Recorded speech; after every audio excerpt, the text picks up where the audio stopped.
Oh, it's a Universal picture. I bet it's Charade. I am Stanley Donen, and I produced and directed this picture. I hope you'll forgive me. And I'm Peter Stone, and I wrote it, and you don't have to forgive me. I'm pleased as punch. All right, this shot reminds me how difficult it was to make, because in order to time it, it's a real train, and the train didn't come on my cue. I had to make the shot on the train's cue. And in order to do that, I had to time how long this pan around would take and how long for the train to arrive. And I had a man very far away on a radio telling me when the train was, I don't remember, 5 miles away in order to get this shot in time. Here it is. Bang.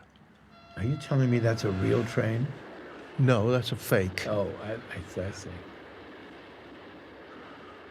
I remember how they did that. He dove off a little platform.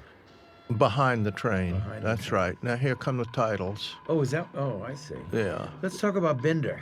Maurice Binder, very good man. He did so many of them for you. Well, he started doing his first titles were for me. He had never done a film title. He had done an advertisement for me in a newspaper, and I thought his visual sense was so good, I asked him to do the titles for Indiscreet. That was the first movie he did, and then he did all the Bonds in a number of my movies. Mm-hmm.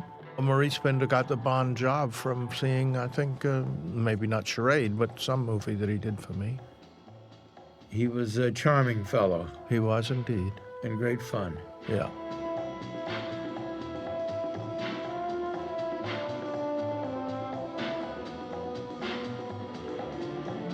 Charles Lang we'll talk about Charles Lang, the cameraman, later on, because he was a terrific, he was a terrific character. But the score was written by Henry Mancini, and what did he ever go on to do? He went on to write a lot of other things. Oh. But I think this is the first movie that I did with Hank, and the reason I thought of him is he had done a score for a movie called Hatari, which had the most wonderful score, in particular the elephant walk, baby elephant, I think it was called. And you had Givenchy doing the clothes, because Audrey always worked with Givenchy. Not always, but it's close. She preferred it.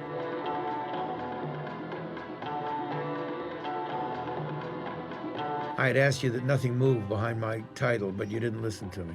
Well, you got your name on it twice. That's it's enough. True. I told Maurice Binder exactly what to do. I could have done it without him, actually. No, I mean, he showed me what he had in mind. I may have had some input. I don't remember what I did. Peter will probably say I did nothing.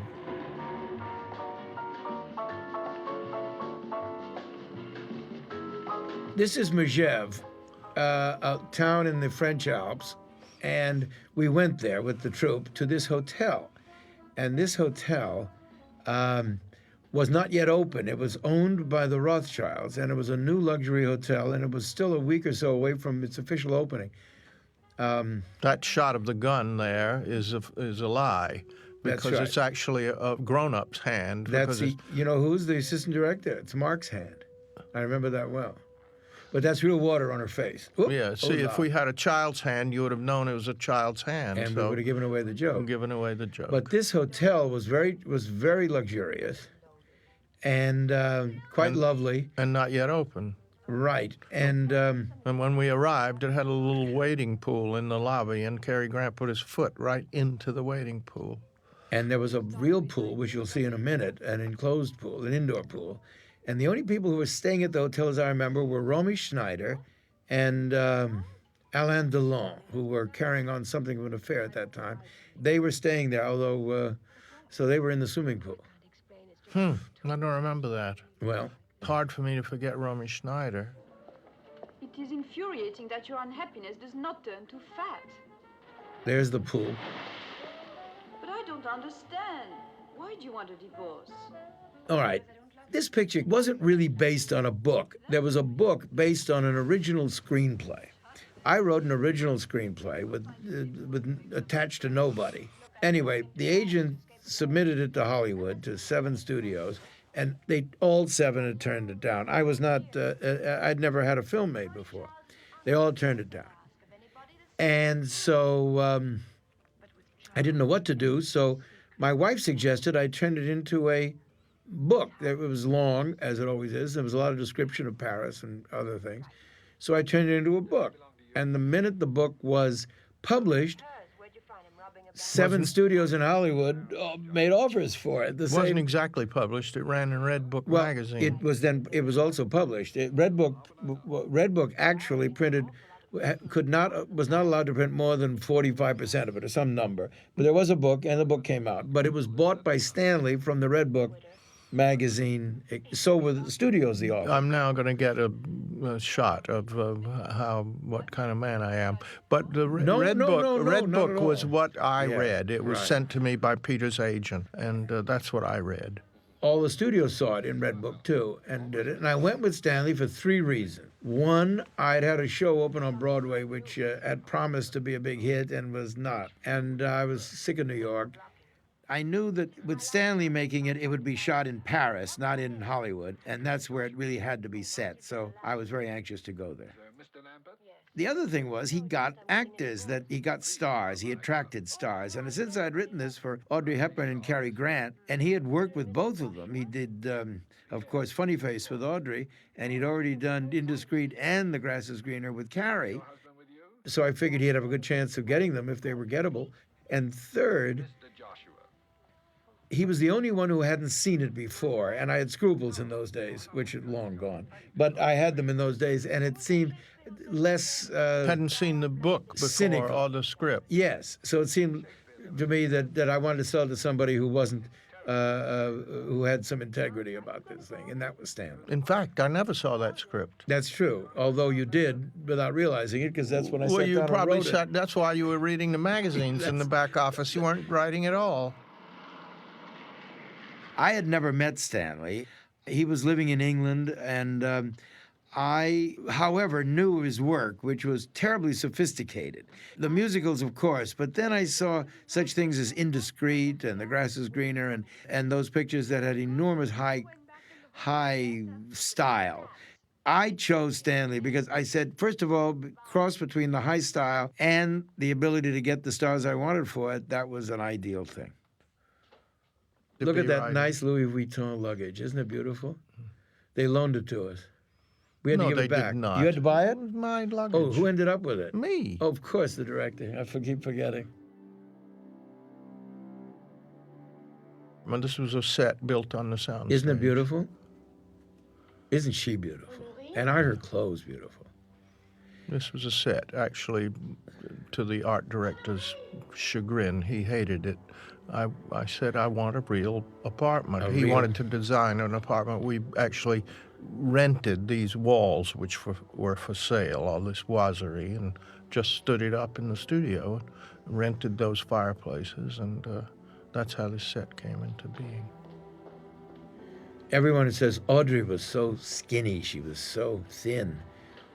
She had 3 copies of everything she wore. And afterwards, my wife, who was with me then, and who had been, at that time, a model with Vogue, put in for the clothes, and they hung off her, not because she was thinner than Audrey, she wasn't, but because Audrey was a large woman. She had big bones. She was broad-shouldered, in spite of her thinness. She was tall and substantially built. I hate to disagree, but I didn't think she was tall. I mean, she was not too tall for Fred Astaire, and he's not a tall man. Oh, but she's 5'8". Never. You don't think so? No. Standing on her money, she was. Yes. All right.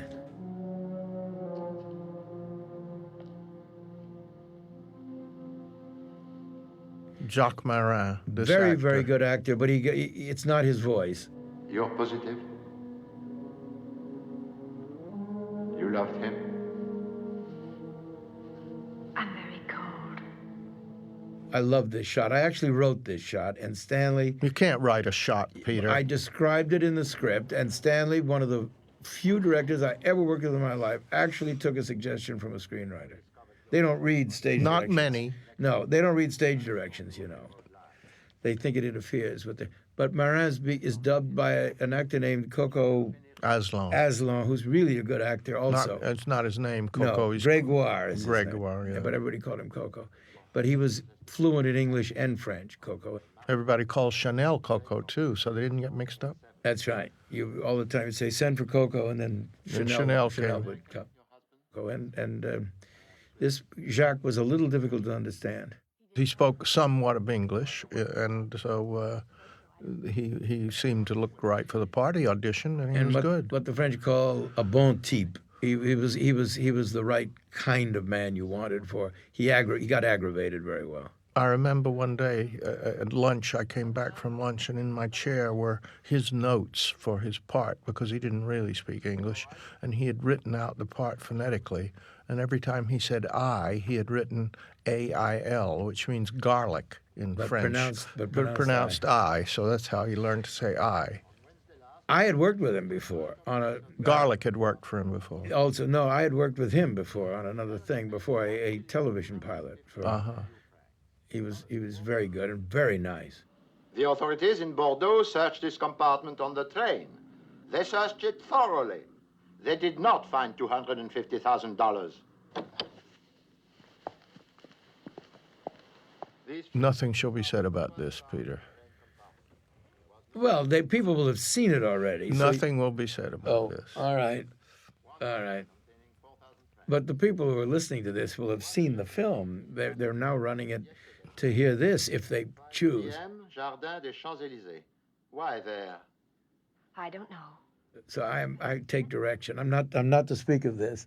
The thing that you're not to speak of, don't speak of. Right. All right. One letter, stamped but unsealed. Address. Here, the whole picture could have been over in this very moment, right here and now. As we cut to this, we could have ended the movie. You were... I was careful not to do it. You were very careful, but you were more careful than I was willing to be. I trusted it. The idea, after all, it was the whole idea of the whole picture. He's right there in that He's shot. right there, and I trusted it. Well, now we're not to tell what that is, because it'll ruin the picture for the people who are listening. I figure everybody who's listening has just seen Well, the that's picture. not true. You mean they listened to us before they saw it? As they see it. And you can hear the movie and this at the same time. Anyone who would do that without having seen the movie ahead of time, go away. I don't want to even talk to that person. Turn it off. Watch the movie. One toothbrush. One tin of tooth powder. That is all. Any case, I said this is the whole gimmick, and if it won't work in the movie, it wouldn't have worked in the story. You write a mystery for people in your mind. You write the movie to be seen a second time. And if someone looks at it the second time and says, oh, that's a cheat, then you haven't made it right. They got to look and say, my gosh, it was available all the time and I didn't see it. And that's what you're after. That's what you try to do. Well, they can do that in this movie. I Yes. shot it like that. Yes, exactly. That's the point. But don't tell them what it is. I won't, but they all know what it is. They don't all know what it is. All know it right now.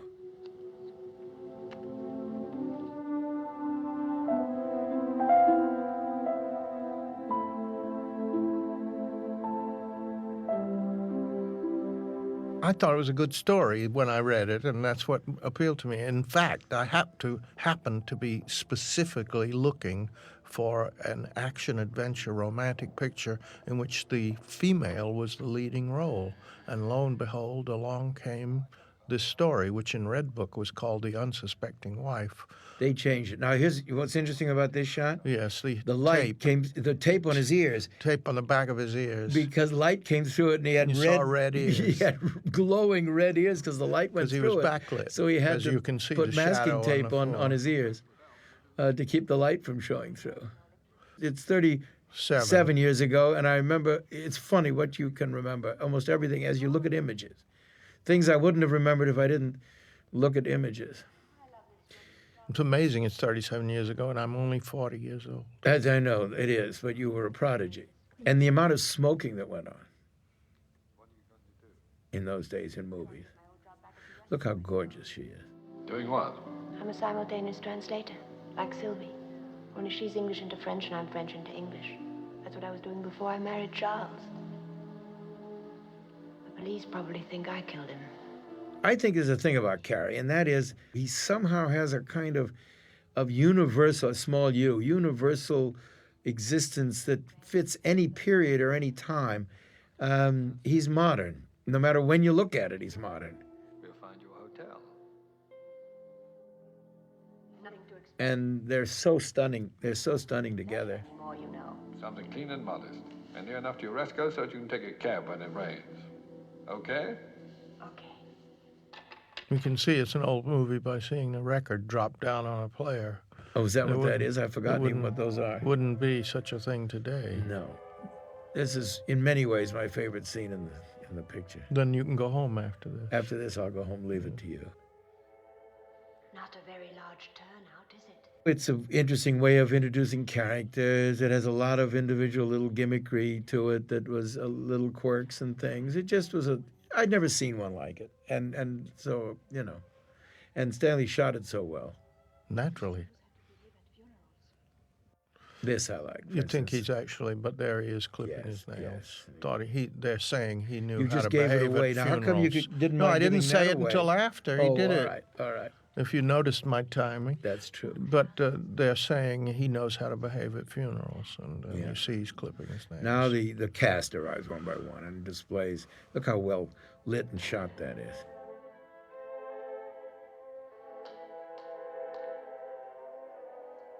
That's Ned Glass who's sneezing. Yeah, Ned Glass, he's allergic to him. Ned Glass was a character actor. He was blacklisted for a long time, and he got an alternate. See, actors had the toughest time, directors too, being blacklisted because they couldn't They couldn't have pseudonyms. right. And so he became a carpenter, and he learned how to be a carpenter by building his own house. He built a house for himself, and he survived during those years. If he was a good enough carpenter, he could have been Harrison Ford. That's right. Anyway, Jimmy Coburn had, everybody loved him in The Magnificent Seven. Rangy, interesting face, interesting voice.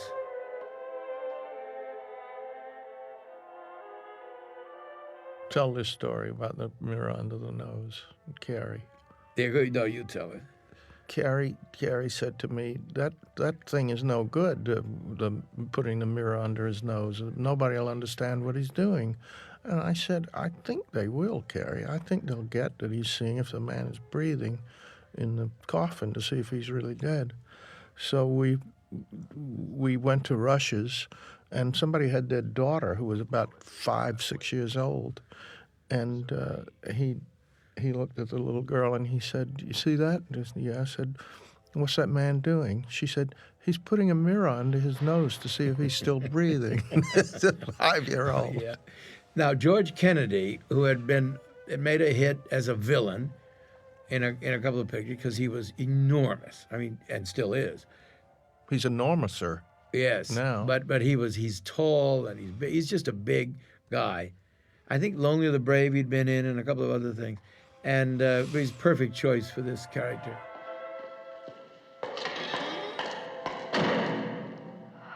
What next? Now this I like, because where you found this guy, I don't know. but- Pardon, Pardon, madame. madame. Pardon. Yes. He was scary, and yet he turns out to be a very pleasant fellow. That's the last we ever see of him. Never see him again. Never worked again. No. This picture was it. Oh, this is funny about I can tell that. We said, where are the CIA offices in Paris? And somebody said, I think they're in Wait a there. minute, there's me. That's you and my voice. It's my face and And my Stanley's voice. voice. And there I am telling a story that happened. Oh my God, who's that young, attractive looking? Oh, go ahead. Anyway, so they said, the CIA, I think it's in the American Embassy. So I said, all right. And I called the American Embassy and I said, just called the regular number. I said, may I speak to the CIA, please? They said, we're not allowed to tell they're here. That's cute. And there he is. There's Mathau. Right. A young Martha. He had not yet become a movie star at that point. Look how beautiful she is. Look how unbeautiful he is. No, he's very cute. Lampert. Excuse me for a moment, Mrs. Lampert. It's a stubborn little devil. Dry cleaning-wise, things are all fouled up. I had a good man, a really excellent man, in the Rue Pontoux. But HQ asked us to use the plant here. And Anyway, he was a champion at various little things. For instance, he will sniff this lighter fluid and make a face. And he just threw things like that away, but made sure. Now watch him when he does it. What's funny is putting it back in his pocket. Yes, and the face. Liverwurst, and Chicken. No, thank you. Mrs. Lampert, do you know what CIA is? I don't suppose it's an airline, is it? Central Intelligence Agency, CIA. Well, he should have been funny. I don't remember what I he don't was remember in the book. either in the book. I But haven't read he it. should have been funny because you shouldn't know that he's not funny. Yeah, and so and the fact is, I'm that's trying it. to not I know give the you plot are. away. Anyway, he is clearly written funny. I mean, here, he's written to be funny. So it was written that way before Mathau. I think Mathau was gotten because it was supposed to be funny, and also because he was disarming. See, that's called holding a glass up in the frame. Otherwise, if he held it where he's supposed to hold it, it wouldn't have been in the frame. No, he could hold it where he held it. Well, That wasn't- not that's not really. a close shot. It was higher than it would have been. May I have a sandwich, please? I saw him in Lonely of the Brave, I believe, and thought he was terrific, and He was good. and cast him. Also, I didn't want anybody who was extremely well known to the audiences, and he was not yet well known to audiences, film audiences. All right, Mrs. Voss. It was in the book. She when she was terribly nervous, she ate. And Oh. By the way, have you seen this one? and it's funny about the eating of the sandwiches because he will start to eat sandwiches in a minute. And this sequence shot took a day and a half or something. No, I doubt that. Well, it took the whole day. And he must have eaten, I think, I'm not exaggerating, must have eaten 40 or 50 of those little sandwiches in the course of shooting this whole sequence. He said to me, "Can I eat a sandwich during this speech?" I said, "Sure." Yeah. I said, "Why do you want to do that?" He said, "Because I'm funny when I chew," and he is. He's funny when he chews. The man who was at the funeral yesterday. Now, making young pictures of the older actors is good, too. They had to be given. You'll have to be a little clearer than that. Nobody will know what you're talking Well, for about. instance, there's a toupee on Ned because he's supposed to be younger. Make him younger than he was in the rest of the film. Right. But the picture moves, not the... No, the camera moves. Yeah, It that's what I meant. zooms in. I I said actually made the shot like you saw it with the magnifying glass. By then we had zoom lenses. I believe we had zoom lenses. Oh, we did, because there's zoom lenses later. Mrs. Lambert, I'm very much afraid that you are in a great deal of danger. Why should I be in any danger? You're Charles Voss's wife. But he managed to make this Funny. funny because there's a tremendous amount of exposition in this shot, in this whole sequence, because this is the whole backstory is in this. And in order to make the backstory interesting, there had to be things going on. And so if you watch he is funny eating. You have to admit it. Yeah, his mouth is funny. Mm-hmm. He's also said to me in later sequence, "You have to be careful when I'm running, because it's not supposed to be funny when he's running." And he said, "I look funny when I run." I can't help it, he says. He said, "I'm I funny run funny. Yeah, and he does. He runs like a duck. Ours. Oh, Charles Voss stole $250,000 from the United States government. I'm afraid we want it back. Marc Behm, he was a madman with plots. He could plot. He came up with a new script. He could write a script overnight, and he had 50, 60 of them. Almost none of them was ever produced. But later on, he did write one of the Beatles pictures, the second Beatle picture.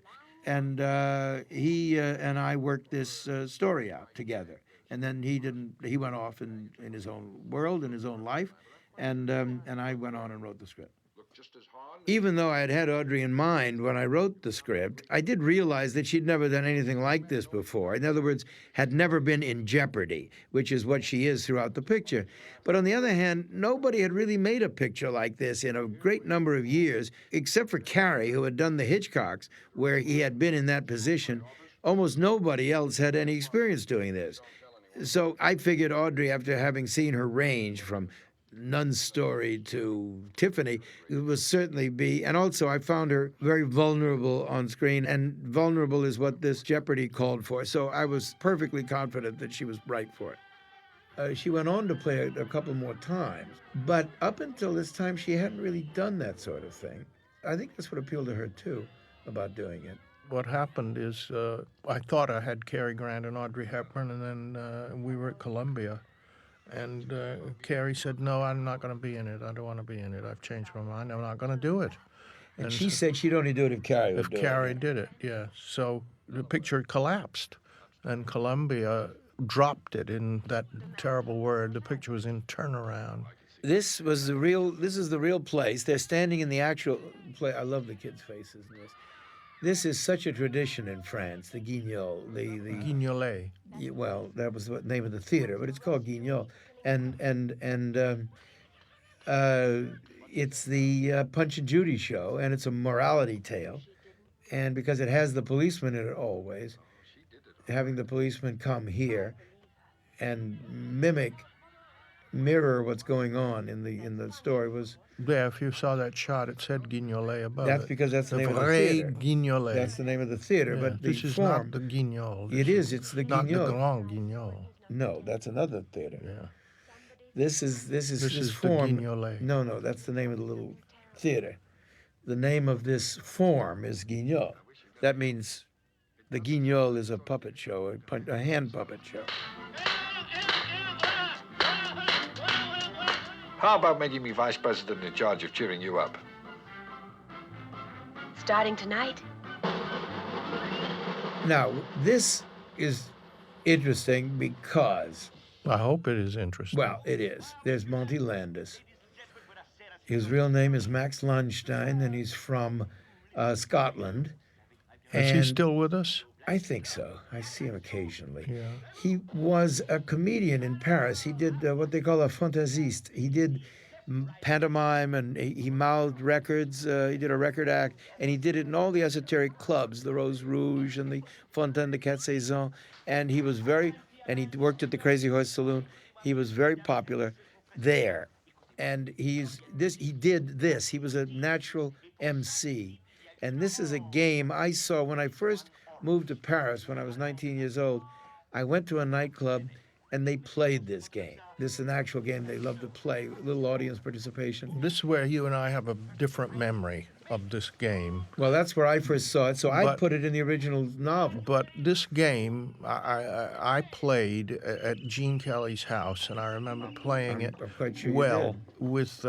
with Dorothy Dandridge. Mm-hmm. She and I had to take the orange from her, which was, I can tell you, a pleasure. I'm sure we have no different memory. I mean, Yeah. it went into the original book because I had played it as a young person. Who is she? I don't know her name.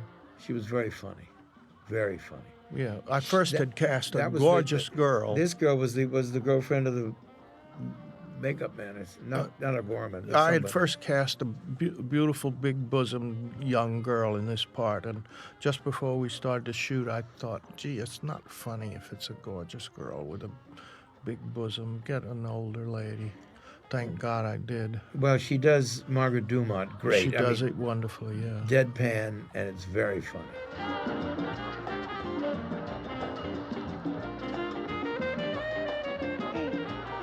This is the scene the Cuban Missile Crisis was happening when we shot it. And I And remember we very all well. thought the world was coming to an end. And at a certain point one afternoon, you just stopped, and we all went to the canteen and said, "What are we doing? The world's about to blow up. Why are we screwing around with fun and games? The world's going to be ending. Let's wait and see what happens." And you suspended shooting a little early that day, and we sat there in the canteen watching television, which was up over the bar at the studio.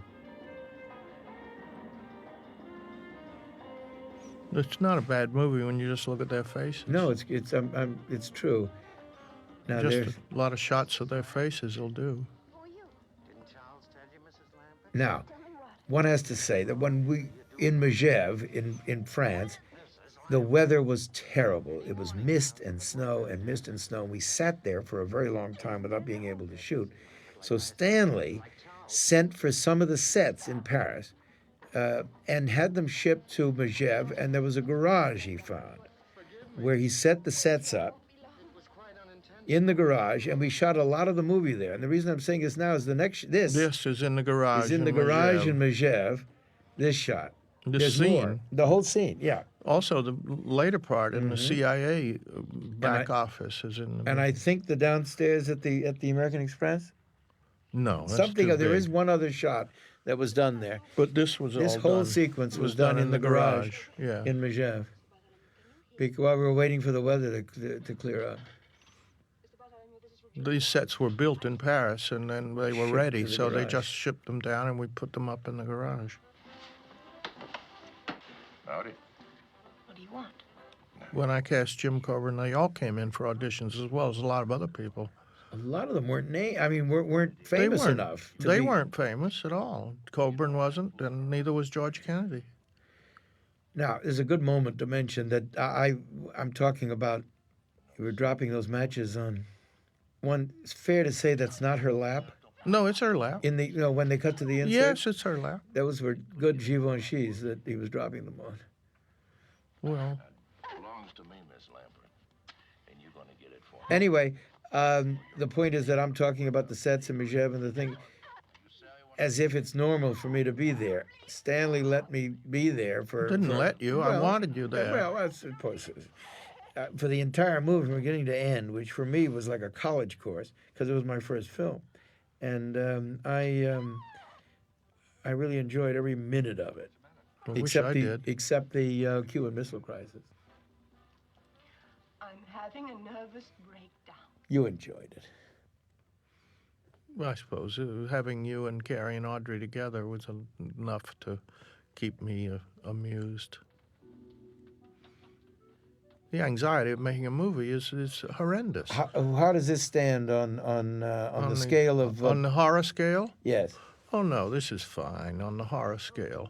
It's just the problem of getting it done on time. That's all. And if you don't finish on time, the actors get $1 million a minute overtime, and then the picture will be a loss.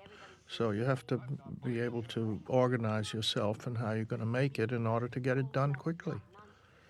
Even if I'm not the producer, I have to think about it. That's why I became a producer. It's the director's problem to get it done on time, whether he's a producer or not. So you may as well be the producer. I noticed the other day when I happened to catch Indiscreet again that there's this elevator scene with Cary Grant and Ingrid Bergman facing Yes. each other in an elevator going up. Yes. This is Not sort of- exactly like this. No, though. but are you doing homage to your first Hardly. shot? No. Hardly. I like that idea. Yeah. Homage to myself. Yes, I Yes. like that. First floor. Here you are. Where? On the street where you live. How about once more around the park? How about getting out of here? Come on, child, out. Two lines that everybody used for Carrie's obituary. One in the elevator, which was she touches his How do chin. you shave in there? And the other one was is This is coming the up best- in 1 second. This is the best line about Carrie ever written, right here. It's when she goes. Yeah. She doesn't go, he goes. Yeah, but I mean when she's about to turn to go into a room. Here it is. Here's you know what's wrong with you. Do you know what's wrong with you? No, what? Nothing. Nothing. Nothing. And That's it's, the you wanna know truth. something is true. Nothing is wrong with him. We had great adventures with Carrie, and later it's worth talking about. Where is it, lady? I don't know. His disability. It's actually look. actually an ability. It gives him an extra bit of fright. Nicely lit, traveling from below, looking menacing. Give it to me. It's Ooh. He didn't get far. He didn't get far. No. I didn't think he got very far. He didn't get He far. was slow. Well, he had many- Fortunately, he didn't go quickly because That's right. otherwise he wouldn't have been in the rest of the scene. Or Mommy might not have survived. That's right. No movie. No movie. But fortunately, he was a slow descender. Although I don't know how he got back up. He took the elevator. Oh no, he missed it. Well, we didn't Yeah. see. No, how yes, he, you We did. don't see how he got down. He Yes, could have you waited, do. No, you do see how he got down because he turns to the elevator, and and it's gone. He goes, and then he starts for the stairs. And he doesn't. What he doesn't do is start for the stairs. Well, we know in your that's- head, he starts yes, for the yes. stairs. I sprained my pride. How are you? Scared. You'll be all right. Where did he go? Out the window, I guess. Well, lock the door. Don't let anyone Could in. have walked around it, but he didn't. And close these windows after me. Be careful. Look at that. Out the window. You'd never know. That's Paris. yes. A reasonable fact. It's made in Paris. Oh, look at that. Go ahead. Try it. Now, this you're about to see from below. Carrie had a stuntman double, and he went with him from there he is, and he went with him from movie to movie, and he was a nice guy, and he didn't really look like him, but I'll he had give this. you money if you know his name. Let me think for a minute. Well, I'll tell you his name. right. Saul Gorse. That's right. I just thought of it. Oh, thank yeah, you. and he followed Carrie from picture to picture with Carrie. I mean, he went with Carrie. He didn't look like him particularly, but he was the same His color, shape looked his like shape, and he moved the way Carrie did. And here he goes again. Ugh. And And if Saul had fallen, I could keep shooting. But if Carrie fell, it would have been a disaster. that's right. Although we would have had to cut out the other stunts if Saul had fallen. He was married to a lady that I had gone to high school with who was also a stunt lady. But I'd gone to high school in Beverly Hills as a young person with her. Never mind that. Did you get the money? How could I with the 3 marks? The plot turns Yeah, here. there's a lot of plot. A lot of going on. plot Lot of turning plot. here now. That's right. Now the girl trusts me. If she's got the money. And this Carrie actually thought, if you notice in the picture, that he had a good side or a better side than the other side. I didn't really agree with him, but I did my best to keep him But on his the right- side he liked. he liked the This right is the side. way he liked, with the right side with him showing. on the left looking toward the right of the screen. And it was easy to remember because he always got top billing, so I would always say your name would be on the left and your face would be on the left. which put poor George's face on the right, but George didn't care. Also, George looked the same from. Carrie looked great on both sides. Carrie looked good from either side, as did Audrey. Did she have a favorite side? No. Interesting thing is, you once, I believe you told me you had a leading man, or maybe it was Carrie and Ingrid or somebody who both liked the same side of their face. It must have been another director, not me. You never had. No. Somebody told me they had 2 actors, and they both wanted wanted to face the the same- same way. face the same way, and so all of Have to their love shoot one scenes. of them in a mirror. No, what happened was that the gentleman always came up and put his arms around her from behind, and that way they could talk into her ear. But Forward. yes, so they were both facing in the same direction, so he could shoot them. More plot. More plot, but Now he's deceiving the poor Audrey. yes, he's done that. He's doing it Well, now. now he's he's going to gonna do it. He's going back in and lie to her. Yes, and suddenly he shot differently. That's what was interesting, because now we don't believe him, and so there's menace in what he does. And when he hugs her, coming up soon, his face is such that, not this time, but the next time, his face is such that it's shot in a way to make it look like he could be guilty. There's actually subtext to the shot. Why don't you confide in me and tell me what? Carrie either intuited or knew that it didn't matter whose clothes he wore. When they got on him, they always looked fabulous. It was like the haircut. No matter who chopped it up, it always looked great. So he was perfectly content. I mean, you have to understand, Carrie came from grinding poverty in Europe, and he, people used to say he was tight with $1. He was careful with $1, and because he had come where pennies meant things, and he figured out that he could buy his clothes from anyone, even botany, or not even botany, but like botany, and it would look great on him. See, that's the moment when they embrace. And he wasn't adverse to even making a little contract with Botany since he was doing it, which would give him the clothes for free. So not only were they reasonably priced, they were very reasonably priced. I don't want to do calumny on Botany, but it's a lower end of the line clothes. But it didn't make any difference when he put them on. No matter what he put on, it looked like he was wearing tailored suits.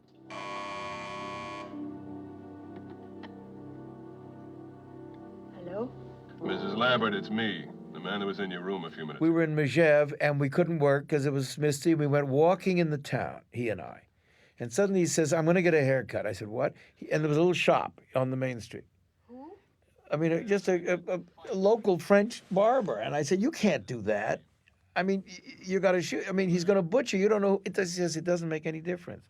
And he went in, he got a haircut, and it didn't make any difference. You couldn't destroy it. It was indestructible. After he died, he and I had become very friendly, and I was friendly with him till he died. And somebody said, did you ask him to put in his will when he died to leave you his clothes? And I said, no, I didn't really want his clothes. I wanted his hair.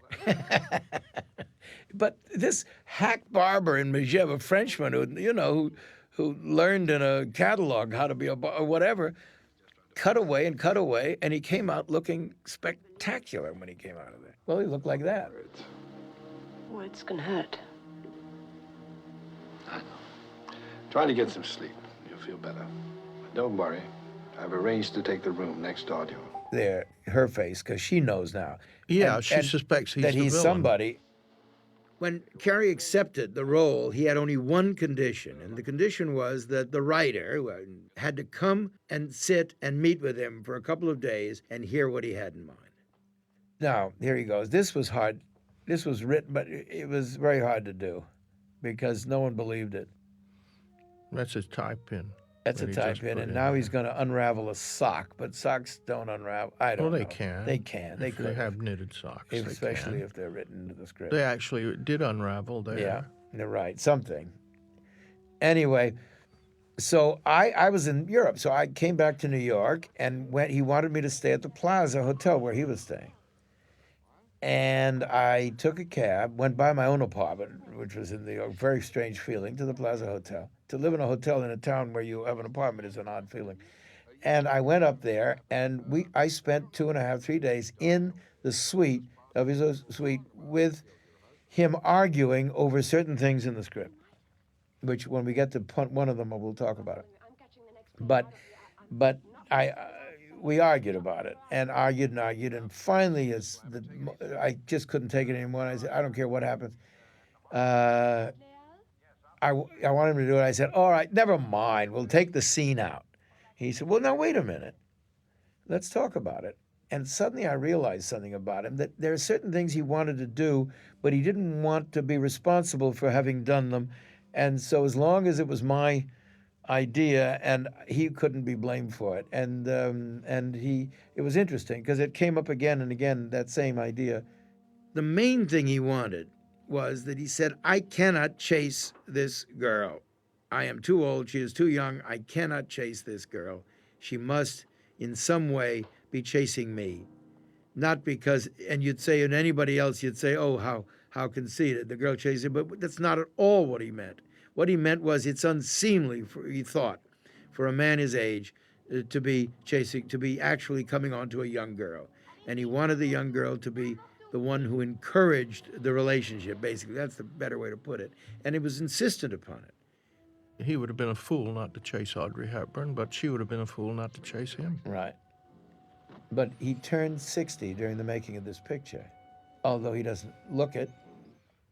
Now, they are in a section of Paris which doesn't exist anymore. The section's there, of course, but this thing isn't there, and that's the market, Les Halles. And Les Halles, the halls is what it meant, and they had all these various sheds called halls where they sold everything from meat to cheese to vegetables to fruit and everything else, fish. And people in Paris used to go there at 2 in the morning, 3 in the high society in dinner clothes would go there because there were certain restaurants, the Pied Cochon and other restaurants, where you'd go and have onion soup in the morning at 3, 4 in the morning. But this place, this was the Zola, in one of his novels, called this the womb of Paris, the belly of Paris, where all of the food, they've moved it outside the city limits now to an area on the way to the Orly airport. And this has become an arts center. The new Pompidou Museum is there, and a lot of restaurants and places. But onion soup is not exactly described the kind of onion soup you had. It was with the delicious cheese with on cheese top, on top. the gratiné. It was fabulous. Anyway, that's where this whole scene took place. And and that's where the scene was supposed to take place. Yes, yeah. Well, actually, those early shots were there. Yeah, but not this No, scene. not this. No. This was a Not set. The studio, but I like the towel work behind her. The original script was a lot less of this many locations, but when I changed it into the novel, so I made it kind of a travelogue of the city, and so I tried to put it in as many sections of the city as I could. And they kept them. They're there, They ride down the Seine, and there's a tourist There's attraction. they There's do the Bateau Mouche. right, which and they'll there's do. a- But we're in the subway, which you don't usually do. Yeah, well, in this is a movies. story taking place in Paris. Right, It's but not it was not also a movie when I- about showing Paris.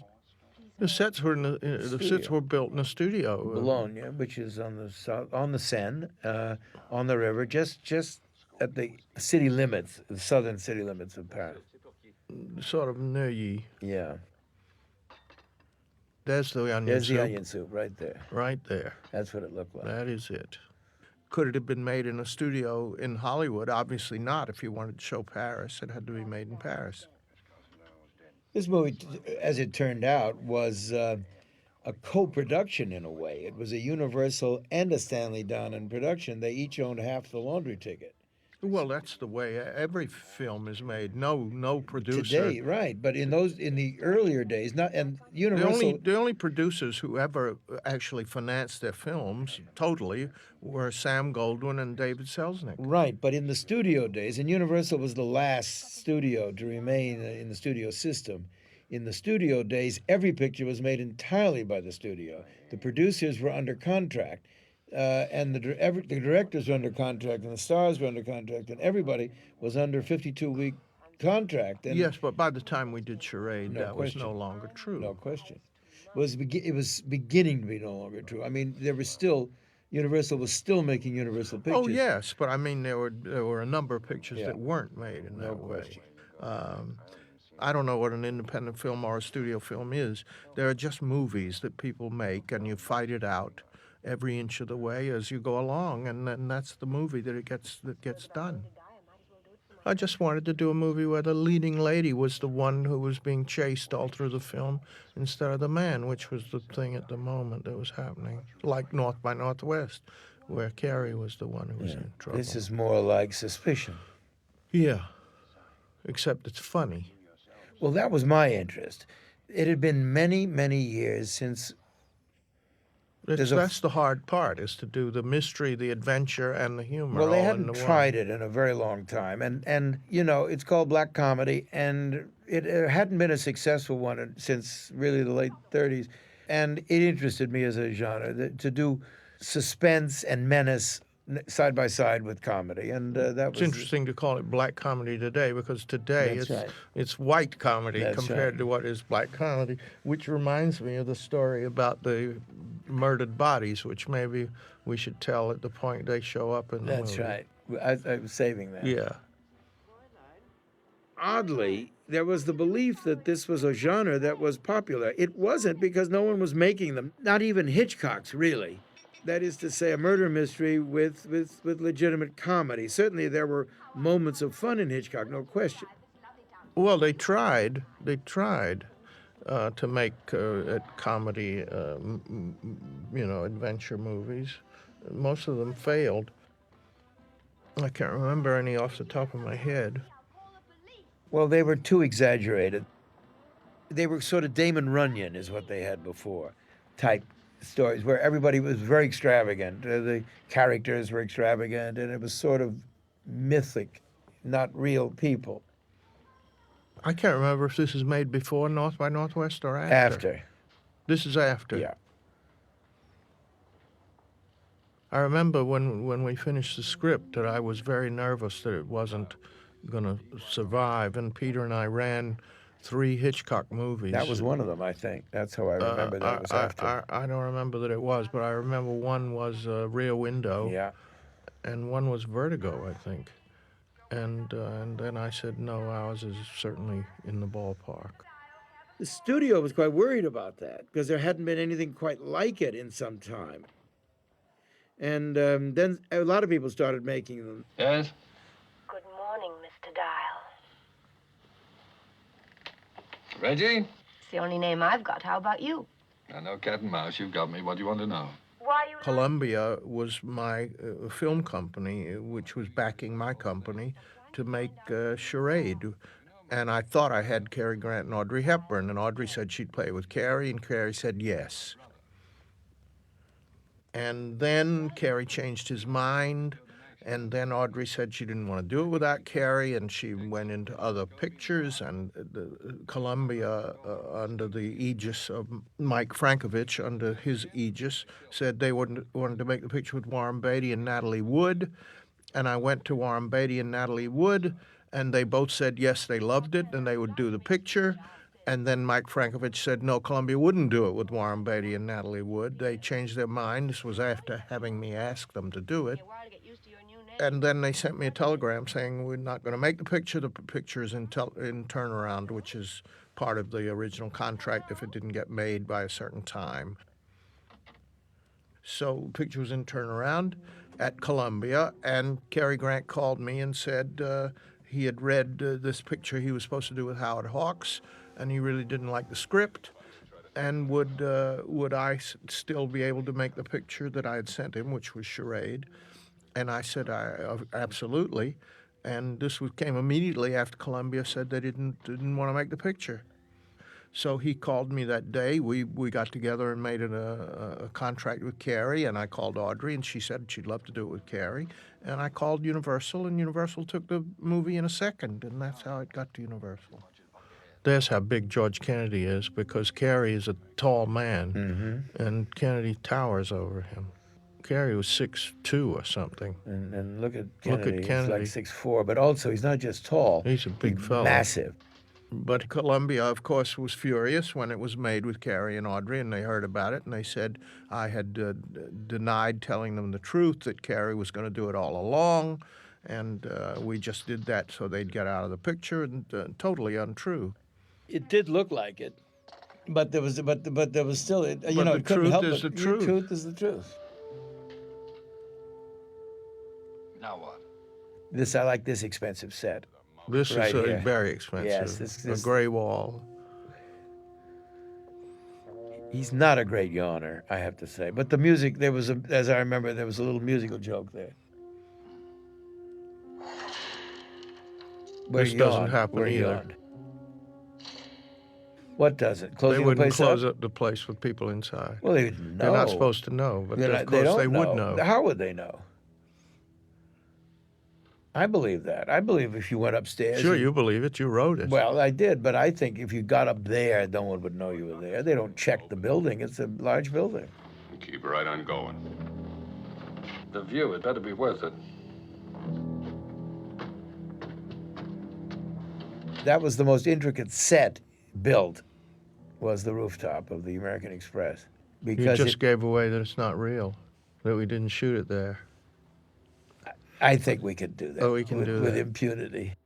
It's built to scale, and The building you see in the distance there is actually small. It's not that far away. It's no, just but- made small.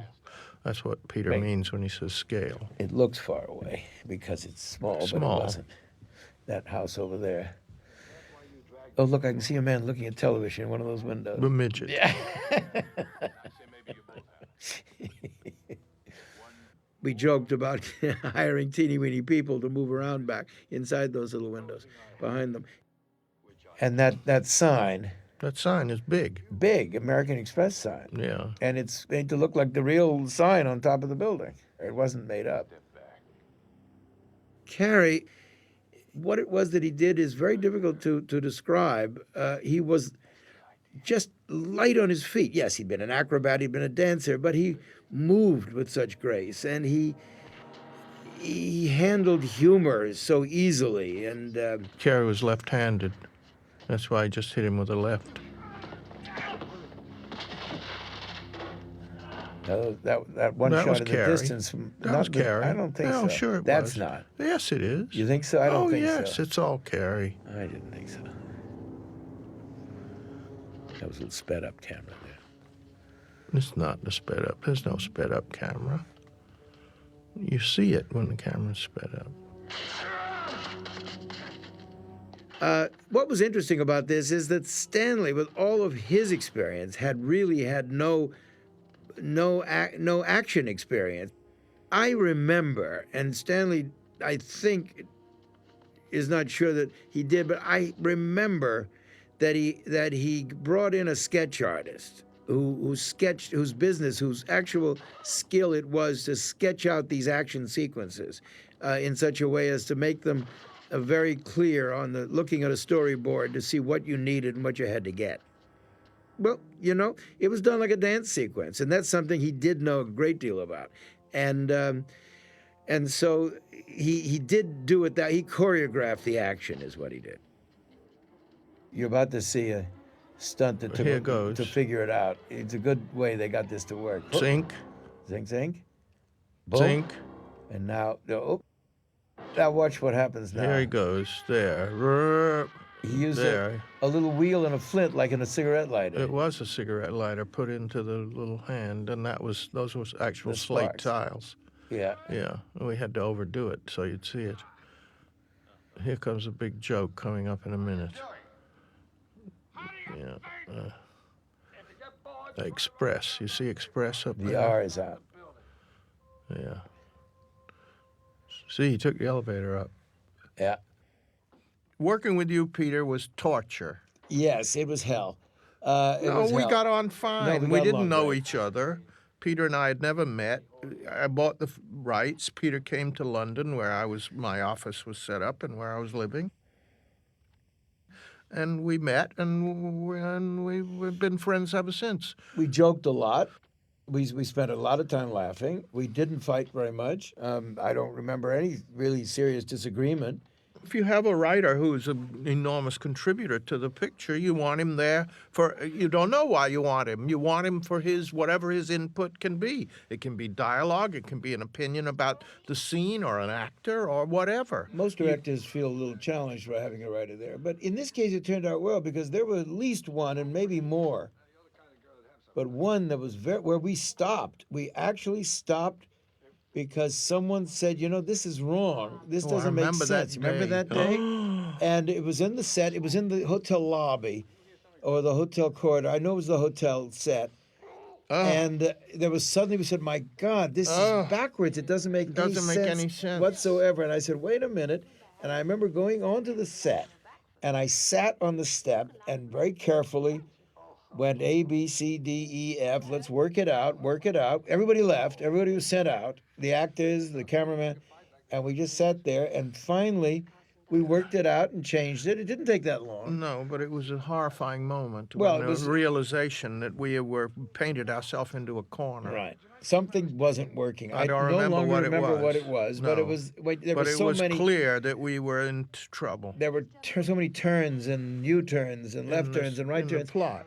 in the plot that one thing contradicted something, and it was glaringly obvious. I remember it had to do with Tex, and it had to do with why was he on the phone. And we worked it out and rewrote it right there on the spot, which frankly, don't know what, that moment arrives, I think, quite often on the set of a picture. Well, in this kind of story. Right. But you don't always have a plot which is full of No, but you have other twists and crises that turns. happen on a set. An actor suddenly says, I won't say that, or I don't want to do that, or the director, and then who's there to do it? It's, and if the writer isn't there, somebody else does it, and that somebody else. Today, if they have the writer on the set, to be 25 people. That's true. They'd have an ampersand on each side of it. A truthful Whitefoot. But which is he? Well, why couldn't you just look at his feet? Charles Lang was one of the veteran great cameraman of Hollywood. And he has photographed more movies than any 4 directors put together. I wish I could list them, but they're some of the great, great movies. He was a very fine cameraman. Audrey liked him. She had made a movie with him, The Nun Story, I believe. Well, more than that, what was funny, there was a cameraman that she loved who had just died, a Hungarian. Kovac, who was that? Wasn't his name? I can't remember his name either. Anyway, that's who had done The Nun Story. Right, that guy. That guy. And what happened is that she was making a movie now, just before this started shooting. She was making a movie with Bill Holden. Paris When It Sizzles. Paris When It Sizzles, and I guess Charlie photographed that. Yes, because what happened was she liked her dailies, and she said Charlie would be fine. They were making the picture in the same studio, and with the same. And so what happened? Charlie was a very focused man, like many cameramen are. Because he was a cameraman, right? But I mean, he was really. He wasn't easily distracted, and her picture stopped shooting on a Friday, and she started shooting Charade on a Monday, and Charlie literally was not aware immediately that the picture had changed, that it was a new picture. It took him a day or two to realize that. That's, of course, not really true, but it's a good joke. By the time we did Charade, he was not a young man any longer. Except interestingly, he just died a year or two ago. Yeah, but he very, very old man. Yeah. He was a wonderful, wonderful cameraman, and he did in black and white some absolutely fabulous movies. But the reason he came with this was that Audrey wanted him. She wanted him. She liked him from the earlier picture. He was a wonderful cameraman. There was no and problem. A very nice man. No problem about having Couldn't him. Have been. He had a charming wife, Hyla. Are you a real cowboy? That voice of his is dubbed by a young lady. Not such a young lady. He actually spoke English and French. She didn't know when he was speaking one, when he was speaking And that's the not other. his voice. It's actually a young woman who dubbed him. But he said some funny things in truth when his little airplane, he sailed his airplane. And, he said, look, my airplane landed on the toit, which means roof in French. This ain't no game, Miss Lambert. I want that money now. Why don't you keep quiet and stop threatening the child? He hasn't got the money, and neither has Mrs. Lambert. Then who does? I don't know. This was the scene. This is the scene. There's a great story with this scene. Carrie was. There's a very funny story with this scene. That's the most ridiculous thing Listen to this man. Gary came in the morning and said, what is this scene? In this scene, he does a great... Now, look at him right now, because it's important that you look at him at this moment because of what's happening on the set. Just watch him for a second. Now, Gary came in and he said, I'm not going to do this scene. I can't learn it. It's all exposition. Stars don't do exposition. It's a huge, long paragraph. Long scene. And I said, look, Gary, you haven't done a mystery of this kind. You have to keep reviewing the bidding so that the audience can follow where you are. And you're the only one left who can do it because everybody else is there's nobody who can do the exposition. You have to do it. I can't do it. He said, you have to. So he said, I didn't learn it. Ha, ha, ha, ha, ha. I didn't learn it, so therefore. I said, it's all right. I'll write it down with chalk on a blackboard, and I'll hold it there. You see him there? He's not looking at them. Okay. He said, are you crazy? I said, no, I'll put it on the blackboard. So I wrote the scene out on the blackboard, and he read it. And he began to enjoy it, right? It was kind of nice. I mean, this was pre-idiot boards in television, and he liked it, and he became sort of proud of it. And we went to after he left the scene. Stanley played a practical joke. He got one of the actors, Ned Glass, the one with the glasses, to stay behind. Well, they were all in the shot. Right, but after Carrie had gone, they said it to each other. Yeah, there was a reverse angle, the three of them looking at one another, and Stanley had him stay there and do this extra little piece. And then at dailies, the next day when they were showing the dailies, Carrie was sitting there and he was looking and he says, look, you can't tell it all. Look at that. Isn't that terrific? You can't tell it all. And at that moment, you cut to the other actors there saying, you're reading that off a blackboard. And he looked, I mean, it was in the movie. He didn't know what was, and he was proud of himself. But he says, I'll never forget, stars don't do exposition. He's right, of course. Well, he's right, but in a mystery, there it is again. In a mystery, the part Stanley won't let me talk about just happened. It's a great shirt. Maybe we're fishing up the wrong stream? Now, anyway, so they he loved that scene with the reading off the blackboard. That'd be mighty distasteful. Must be inveterate. I also had a scene which I've lost, which I shot a special moment. I hate that you've lost that. Oh, there's a scene in a taxi cab later, and I had said to Carrie, "In what movie did you say Judy, Judy, Judy?" He said, "I never said it." I said, "Really?" He said, "Never." I said, "Well, you're going to say it for me." So I made a shot of him in a taxi cab with Audrey where he says, for no reason at all. At the end of the I scene. said to him, "I'm not going to say cut at the end of the take. I'm just going to say now." And then you say Judy, Judy, Judy, which he did. And then I've lost a piece of film. But he did it not as Cary Grant. No, he did as the real accent. He did it as somebody imitating Cary him, Grant. yeah. He did that He real... went, Judy, Judy, Judy. He Yeah. did it very extravagantly. And it was a great piece of footage. And you I lost it. You butterfingers. I lost it. Nincompoop. Yeah, I lost it. No, this I like. I like this shot. This is one of the few rooms with a ceiling on it because they had to make this shot. Hey, there is something. It's heavy. I found it. This is a No, set. it's a set, but there's a ceiling because sets don't have. And the reason sets don't have them is so they put the lights up there. We won. I don't think there was a real room in the whole picture. A real room. Let I me don't think so. What do you mean, no? Yeah, the kid was yelling there. Up there, it's up there. Believe me, there's nothing up there. Showing his wrong side, incidentally. No, that's his good side. Oh, right. It's the same side you're seeing, right? That's the side. There's the side. See, you'll see him on that. You'll see him in camera left there.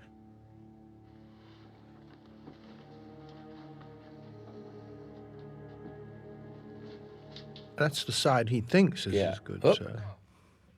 That was an actual real It's a real one. That's the way they were made back in those years. You looked up under prosthesis in your yellow pages. Pas Jean, actually, in Paris.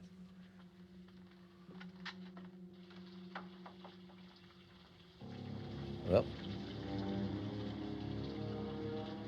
yes. Well, up till now it could be prostate trouble, but I think in a minute it's.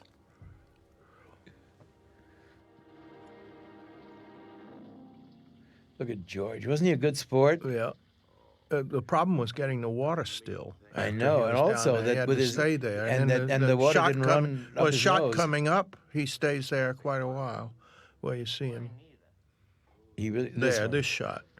He's And the back bubbles, there. there He's was back bubbles a there. couple He's of back times. there. He's back there. He's under the water, and it's still. He's there. It's quite a deal for him, because he wasn't really dead. You see. Oh. Actually, now that you mention, he's made more pictures. In some place.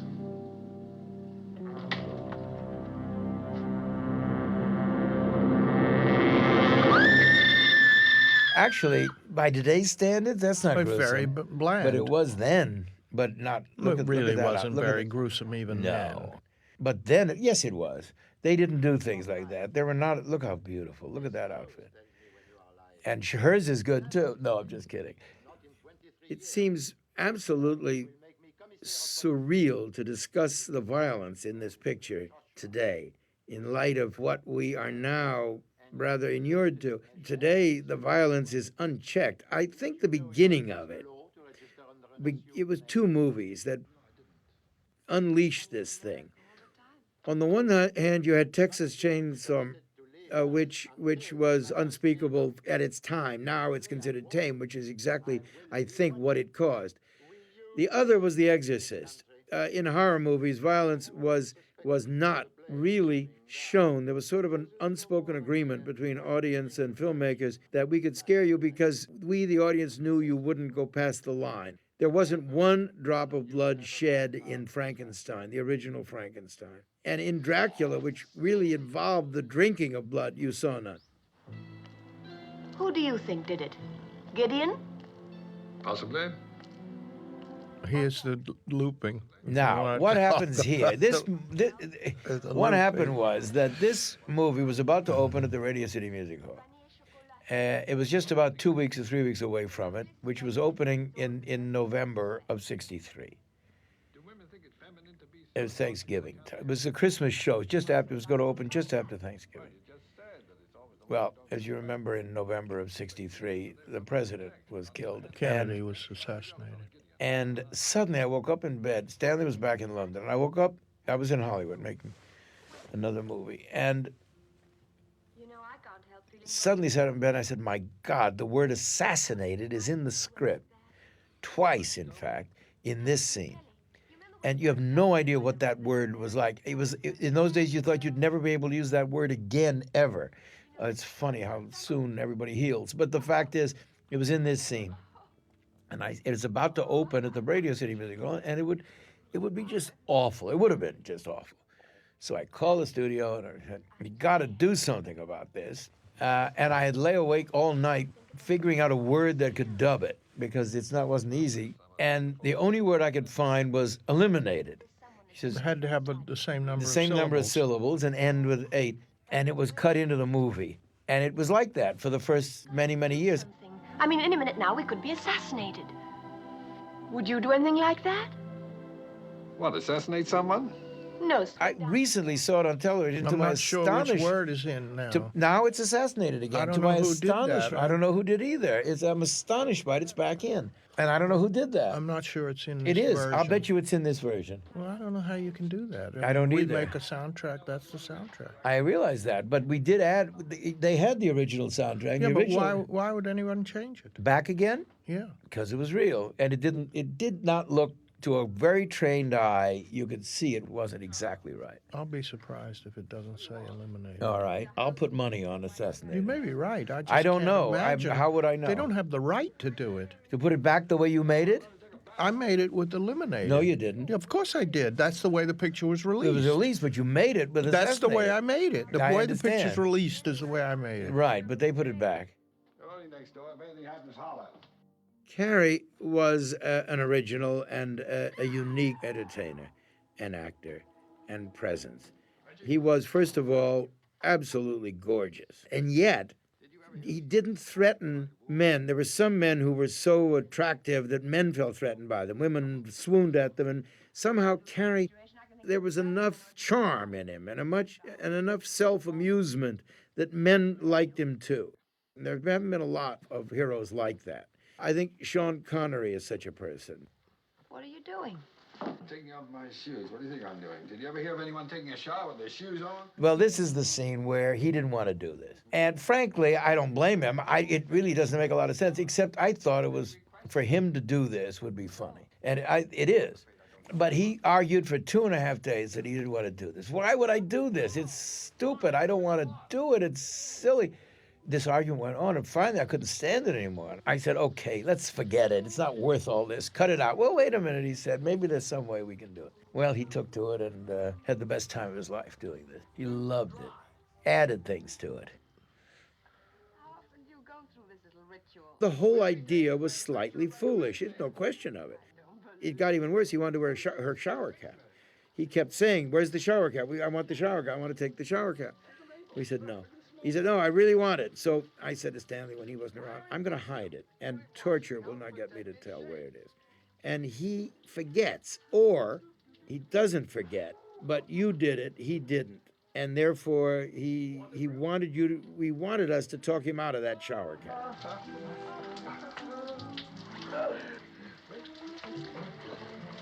I introduced them. They didn't know each other the first time they met. Audrey said, I've never met Cary Grant. You've got to bring us together. So I invited them to have dinner in an Italian restaurant in Paris. And Cary had on a light tan suit. And I took Audrey, and Cary arrived separately. And when he came in, she stood up. And I said, well, I don't have to tell each other your names, but Cary, Audrey. And she said, I'm so nervous. And he said, well, what are you nervous about? And she said, well, meeting you, I don't know how to behave. And he said, it's very simple. Turn your palms upward, sit down in your seat, and put your head down on the table and breathe. And now do that. And he sat across from her, and she put her palms up and put her head down on the table and turned over a bottle of red wine all over his light tan suit. So he had dinner in a restaurant covered in red wine in a light tan suit. He was a good sport about it. Well, But that was their meeting. Because he caused it. He caused it. That was their meeting. But they liked each other and wanted to work again. And What's almost not did. to like? From hunger, you've only eaten 5 times today. I'll get someone to fix up my suit quickly and take you out to dinner. Let's go somewhere crowded. I feel like a lot of people.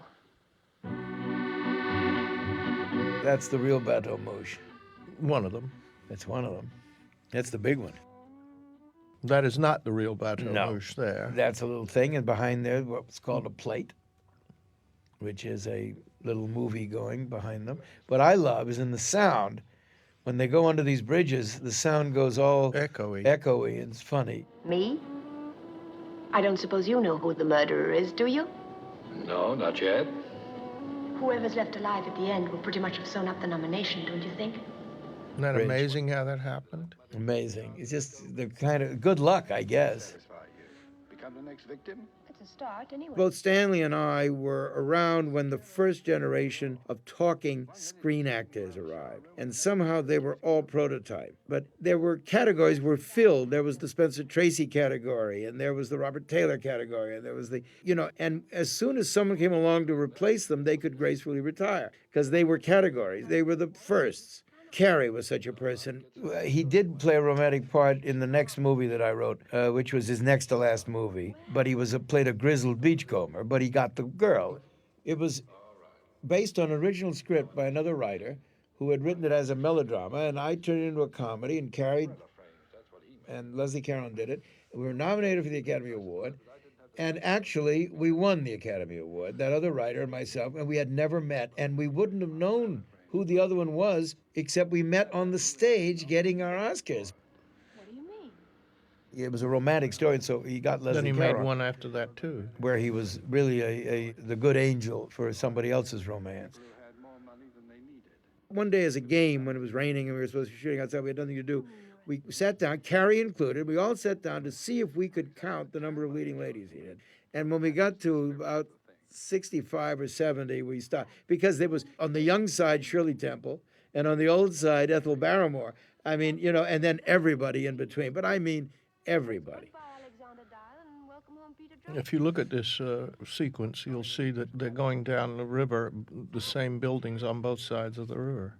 Yes, that's a funny thing about Paris. Because I only wanted to light up one side of Paris to make these plates. So behind him, behind her, if you check it close enough, is the same thing. But if you're looking at that, we're in a lot of trouble. Well, There's you're the not looking Beaux-Arts. at that. There's the Beaux-Arts back there, the art school. And that was done separately by a unit going out just to make the plates. They lit it up as a That was piece at done a time. a night. Yes, But we're divorced. That's right. Now go and eat your dinner. Oh, I could eat a horse. I think that's what you ordered. Don't you dare. This is a line I used to put in every movie. I could eat a horse, and then a different response to it.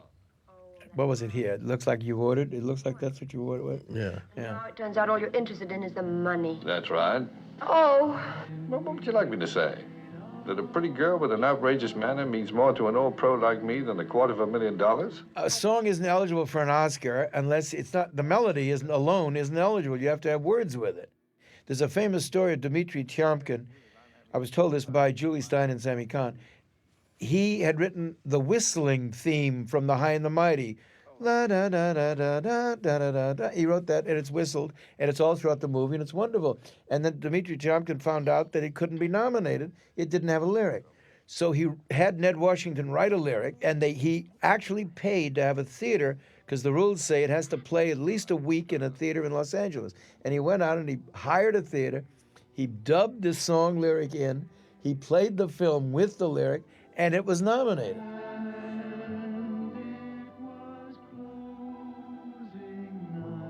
So I said to Julie, or Tammy, I don't remember which, did it win? He said, of course not. Our song, Three Coins in the Fountain, won. So, which is why he told the story, I guess. But the lengths they went to get the song nominated. It's not a song if it doesn't have That's lyrics. right. And so it had to be played, and this was the place to do it. oh, did they do that kind of thing way back in your day? Sure. How do you think I got here?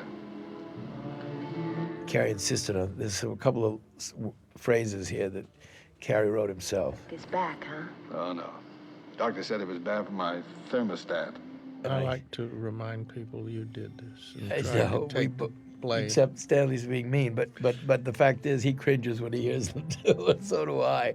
And yet they're in his style, and you don't seem to mind. You but they're don't mind. I don't really mind, except that it's No, I mean one doesn't mind. no. No, Although I didn't like them. I don't like them either. I'd rather have Cary Grant in the line. That's right. And another thing about Carrie, of course, Stanley directed him expertly, and other people too. But there are people who outlive their style, who suddenly look old-fashioned today. Carrie's pictures, with very few exceptions, are very much of today. They don't date. His pictures hold up. Are you out of your mind or something? It's 3:30 in the morning. You mean it? I gave everybody a quirk. I did it again in Pelham 123. I gave the same sneezing quirk to Walter Matthau. Well, actually, to Marty Balsam, and it's Walter Matthau who, with his Gesundheit, that was the end of the picture. Marty Balsam had it in The Taking of Pelham 123.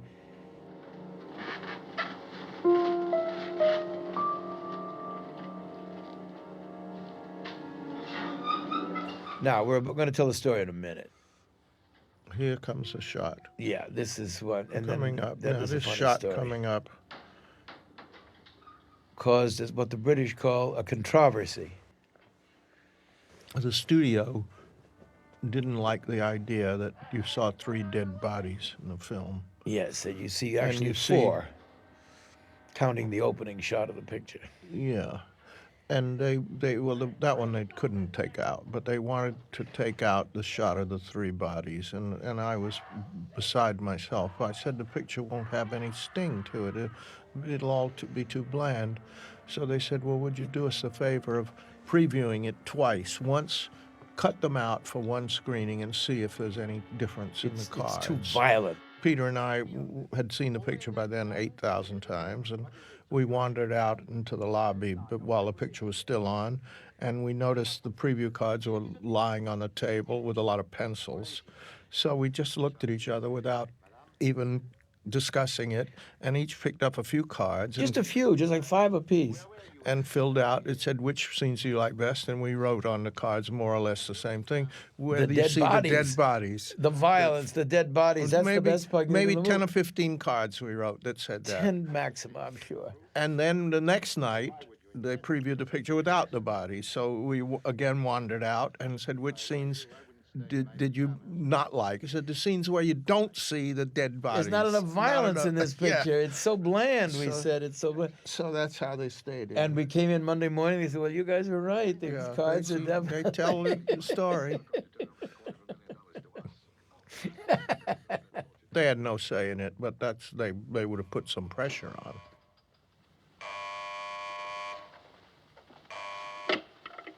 Yeah? Now, you listen to me, Dial. Look, I know who's got that money, man, and I want my share. Seems to be growing and growing every day. Well, I grew up in Hollywood. My father had been a school teacher in New York, went out to Hollywood very early in silent days, and became a kind of a writer of silent film for Tom Mix, the cowboy star. And after that, he became a sort of a producer, and at Fargo, he produced all the Shirley Temple movies and a lot of others. And I grew up out there. And for some reason, film, while I loved going to film and loved seeing film, my interest was somehow more in the stage. And as soon as I was out of high school, I went back east and got involved in theatrical production. Is this a peppermint flavor? Peppermint flavored tooth powder, see, we refer to it. This is the Tooth third powder, place yeah. where we're not allowed to talk about it. No, you don't want to talk about it here. No. No. Look, she just woke up looking like that. I wish I knew whether she looked like that in real life when she just good woke clothes. Okay. Now, of course, what they're doing is looking for the $250,000 that's disappeared. Maybe it's diamonds. Maybe Maybe they don't know what the heck it is. emeralds. They They still don't know can't where find it it, but this is. is all he had with him. Maybe it's a key to a And safety deposit they know box. they know he still had it because $250,000 there on there's the shot. It's there on that in that shot. right, Where's the money? And you just saw it. right. And I said to Stanley, you got to be honest. You got to Well, show it it. was. It was I in know that shot. it was. After college, actually before I was out of college, I started going to Europe. My mother had remarried and relocated there, and I went to visit. And I was no sooner in Paris, I must have been about 19, when I realized that's what I wanted. That's where I wanted to be. That's what I wanted to do, and was be there. And so I spent all of my time there until I graduated, and then full time. I lived there for almost 13 years. And it was there that I got the idea for Charade. While I was there, I'd worked for CBS radio for a while, the news department, and I was trying to write a screenplay. And that was when I got the idea to do Charade. It didn't come easily. I had never had any experience with mysteries, but because my father had made so many, I learned to read on Charlie transcripts, which he produced at Fox. He produced dozens, and I sort of learned to read on them. And there is a formula to mysteries, and it's still used because it's the way they're done. It's the way melodramas are done. It's the way Agatha Christie's are all done. And so it was that I wanted to do. But because I was also a comedy writer, I put the two concepts together. Last time I said I love you, Alex. Oh. Here they are at UNESCO. UNESCO didn't give us permission. Legal doesn't let you do certain things. For instance, her name in the original script was Lambert, but there were 3 Regina Lamberts in America, so we had to change her name to Lampert. They had all had their husbands killed. Every one of the Regina Lamberts was a simultaneous translator in Paris, and Whose had their husband had husband been killed, right? And who dressed in Givenchy clothes. All 3. And they all lived in Paris. That's right. Talk about a small world. His names are my Well, son's names. the main different one is that when he's Peter Joshua, those are the names of Stanley's 2 sons. Peter and Joshua. Yeah. So being a hooker by in nature that I am, I allowed those names to be changed. Nothing the police thought was very important. Can you remember anything in it at all? He did say something about Charles's last appointment. With whom? Where? I think it only said where. No, come on. I never saw the original script. It went back to the script pretty much. You know, there were we talked changes. There were changes, no question. I don't know. I can't answer you since I never saw the other Yeah. script. It was called Charade, the script, and when it was submitted as a novel, the novel was called Charade. Red Book didn't allow certain things to be in. First of all, they changed the title. The Unsuspecting Wife. Isn't that awful? But when you work in Red Book, you have to have one of 4 words present in every title. Wife, God, dog, or Lincoln. Has to be, one of those 4 words had to be in every title that they published. Of the Western Hemisphere Conference held on March 22nd. No, wait. It was last Thursday, 5 o'clock, Jardin des Champs-Élysées. That's it. That's it. They're all hearing it. See there. Out in the other room. Is that what it is? I wondered why they turned. That's the reason. Oh. Do you realize how many outfits she had in that? See the Vrai Guignolet. Yeah, the little theater. The real Guignolet. The real Guignolet. How many outfits she had in those 2 little Louis Vuitton bags that she came back from? Look at that coat. 10 minutes ago, I had a job. But now you've got another job. She was playing someone who had no. I mean, she had money, a little money once, but she's a simultaneous translator at what is the equivalent of UNESCO, and all her clothes were gone. They were sold. All she had, what was left, was in the baggage she came back from Behm with.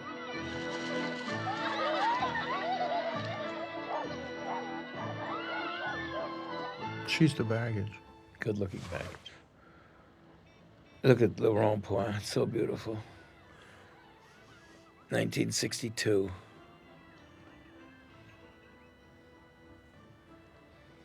Now. Sees Coburn. It's hopeless. I don't even know what we're looking for. I don't think Tex does either. Tex, is he here?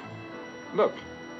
Lucky he was standing there where the little merry-go-round. Because it made a more interesting Made shot. a more interesting Yeah, he shot. could have just been standing in the middle of all that Middle gravel. of all that stuff. Yes, it wouldn't have been as good. Look at that's more See, interesting. he went there too. Now, And here comes the plot unfolding. now this is where the whole This is thing where the started, plot where the whole unfolds. idea came to me for the story in the first place. Well, not exactly here, but a similar one. No, well, this one. This is a fake. It's in the. This is indoors. This is no, it's outdoors. No, but a it's where. fake. But it's where the original is. Yeah, that's what I think. Yeah, and every Wednesday and Saturday afternoon, or Tuesday and Saturday, I don't remember. See, now. there it is. Now you get it. Every Tuesday or Wednesday or Saturday afternoon, this thing is set up, the marché au timbre, the stamp market, and then it's taken down again. All these stalls are put up and taken down again twice a week. And I was writing another story, and I got stuck. And it was Saturday afternoon, and I was out in the Champs-Elysees, and I took a walk to clear my head there because I didn't know what. And I saw this thing. Now, I had been living there for 12 years in Paris, and I had never seen it. I just never saw it. And I said, oh my, because what I'd been looking for was a place to hide the money, because I love the idea of hiding the money in plain sight. It's a Sherlock Holmes thing. The best place to hide anything is out where nobody looks at it in plain sight. And that's where That's what where they the were idea. looking at. That's what we weren't talking about earlier. And so the was stamps are on the envelope, stamps and on the nobody envelope were worth $250,000. and nobody looks at the envelope. You look at the letter inside, which is what the notion was. You write mysteries to be seen a second time. Not that actually people will go a second time, but if they were to go a second time, they wouldn't say, oh, you didn't tell me that, or you didn't give me a chance to figure it out. Oh, you hid that part. That's cheating. So you write it as though you're showing it to people for the second time and being scrupulously fair with parceling out the information and the clues. There. You take it. It's all yours. The character of Tex, Stanley had seen Jimmy Coburn, I guess, in The Magnificent Seven. This was still early in his dialogue had not been his thing, and frankly, toward the end, where he had a lot of dialogue, he wasn't yet in his. Although later he more than made up for it, but at that point in his career, it was difficult for him to learn dialogue. It's not that he didn't learn; it was difficult for it to be in his mind when he was acting. He could act or he could remember, one or the other at that time, and he didn't do both the way he very shortly thereafter came to do. But he had such a presence, and presence is so important in film. Good Lord, where is he? What's the matter, chérie? The stamps. They're worth a fortune. What? When I couldn't sell the original screenplay, I was advised by my wife, and my agent concurred, to turn it into a novel. It was so long anyway that it turned into a novel. I had never written a novel, and it was in the course of writing this novel that I came to realize that I had no ability for writing novels at all. It's a different set of muscles. There are very, very few people who write dramatic material and narrative prose. Very few. Chekhov could do it. I mean, there are some today who can do it. Richard Price can do it. I mean, there are people who know how to do that. I guess Crichton.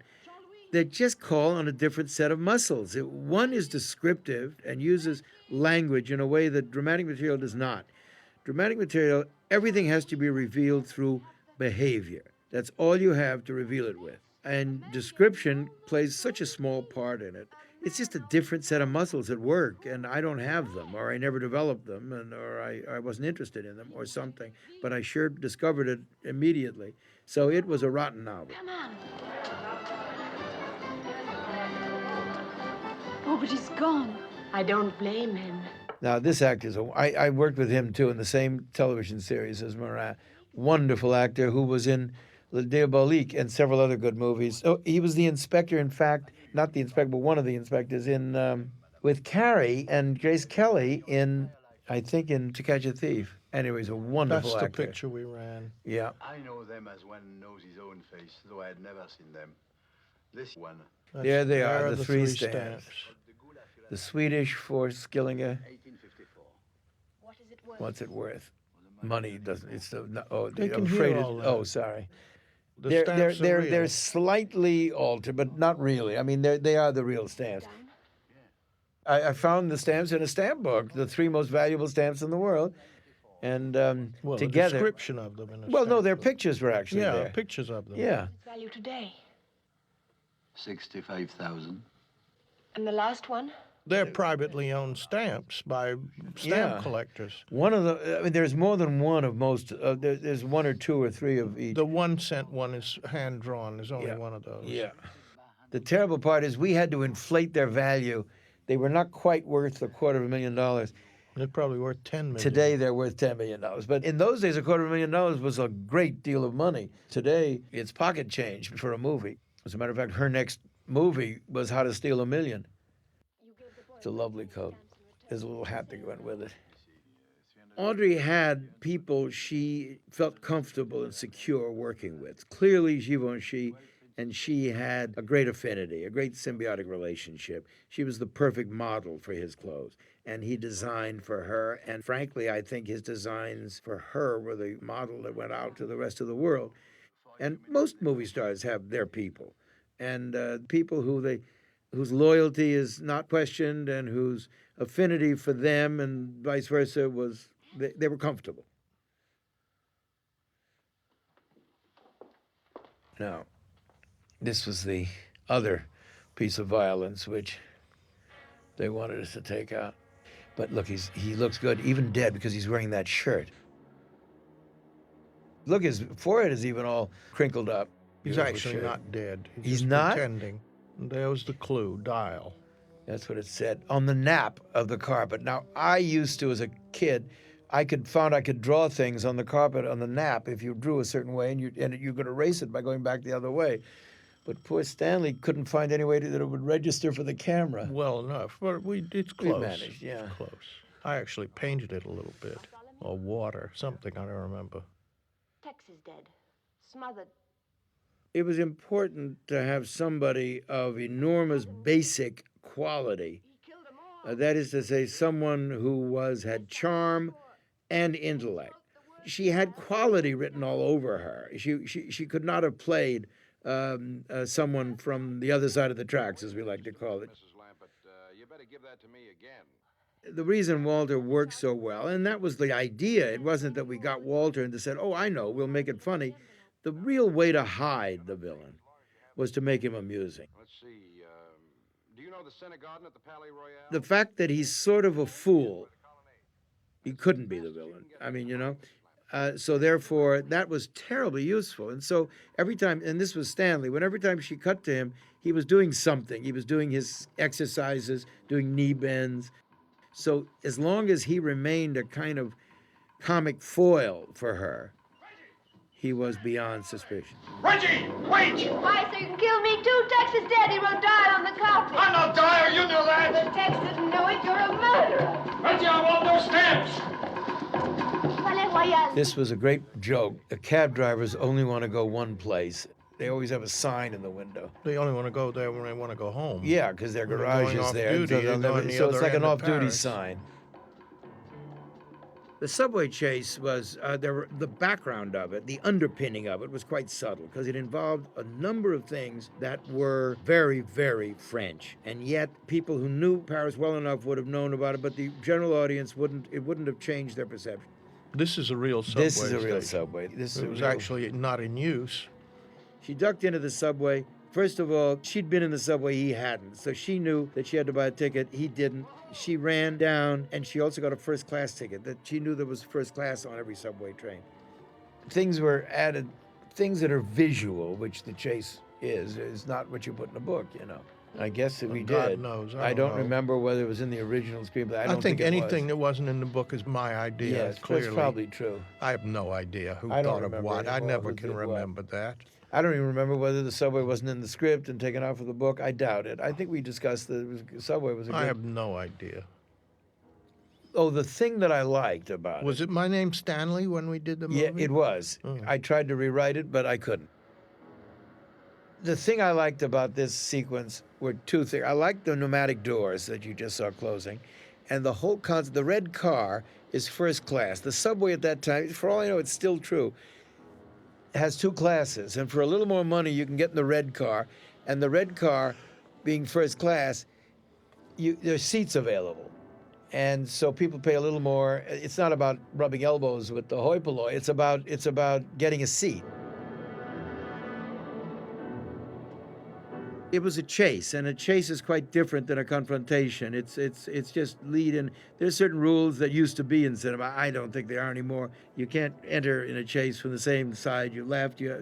I think now it doesn't matter anymore, but it used to matter. And so a chase was mapped out fairly routinely. It was the tension in that. It was them both being on the same car and looking through the window. He was in the second-class car, couldn't enter the first-class car, and so he merely was there, close to her, but yet couldn't touch her. It was all of that stuff, which is mostly suspense rather than action. That's a real subway car. Sure. See the red first class. See, there's a 1 on it. But that's not a real staircase. Yes, it is. It went up to nothing.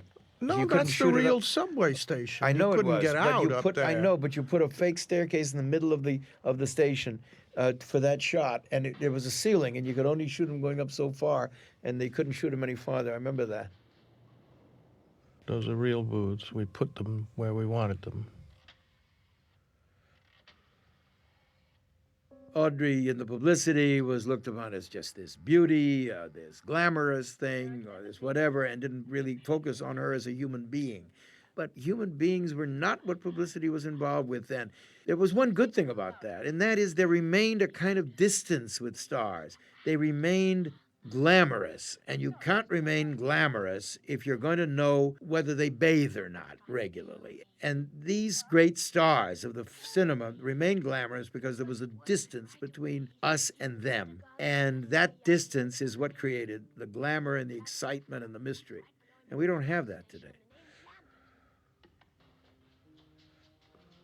Charlie had an ability to make the actors look good without sacrificing dramatic lighting. I mean, it was very easy with dramatic lighting to make the stars look menacing, but he could make them look wonderful at the same time. He really was a master lighter, which is all a cameraman is. He's called a lighting cameraman. Everything else, I mean, the framing of it, most of that comes from the director. What the cameraman does is light, and that's the most important thing. And Charlie was just a master of it. Plus the fact that he was fast. And in Hollywood terms, in movies, time, nothing costs as much as time. Here's where the plot unfolds. Here's the real Bartholomew. And at this moment, we discover that Walter Matthau was not Mr. Bartholomew. He's the bad guy. And this is where you discover it. Now, when you write a mystery, there's two things you got to figure out. One is where to hide the money, and the second is how to hide the killer. And there he is, revealed for the first time. He's the bad guy. He's been a clown up till now, and he's no longer clownish in any fashion or form.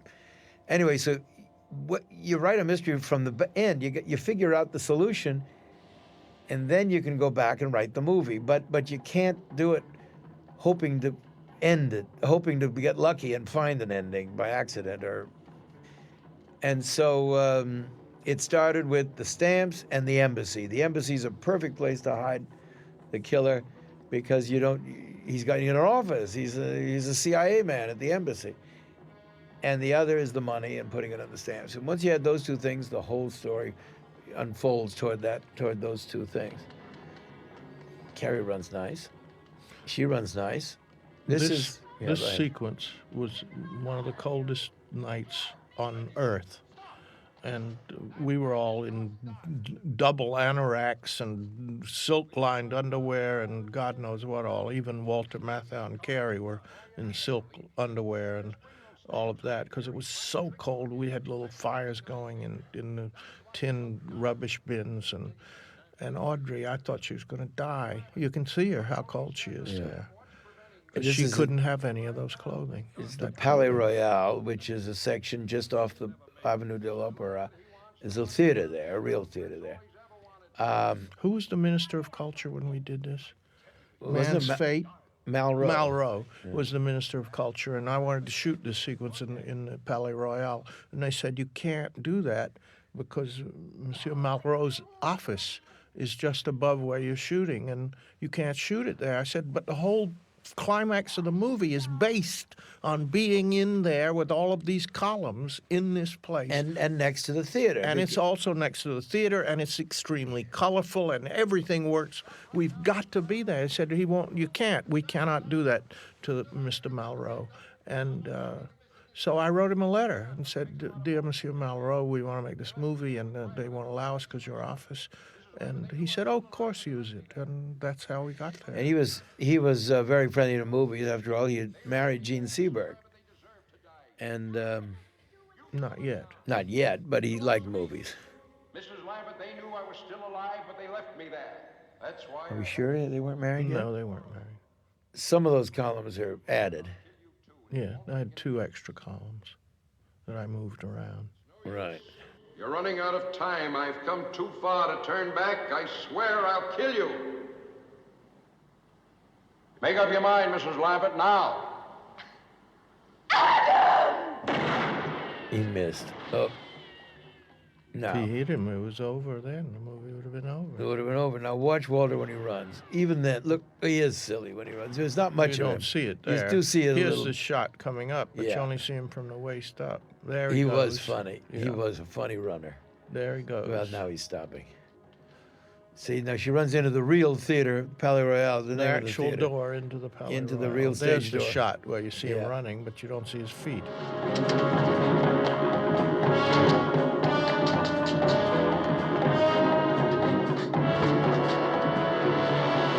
Every movie, the camera work is done to suit the scene and the action and the people and the mood, and so every movie it's different.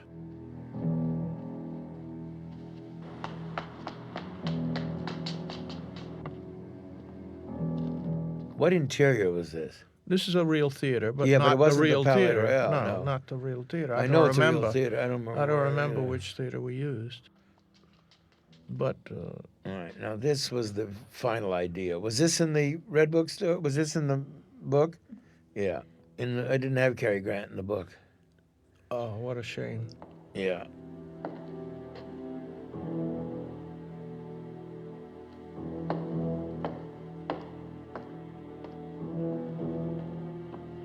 Oh, she's in the prompter's She's box. locked in the prompter's box.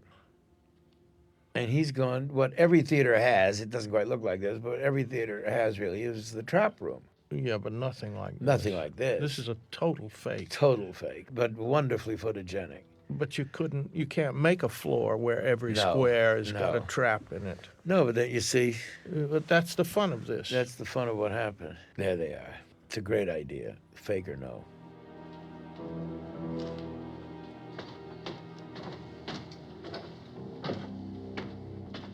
The entire picture cost what Walter Matthau gets today for a picture.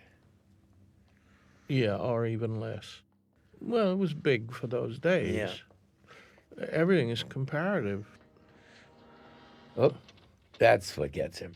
Oh, oh my. I don't know what theater that is. I don't either. This, of course, is the studio. That's the theater.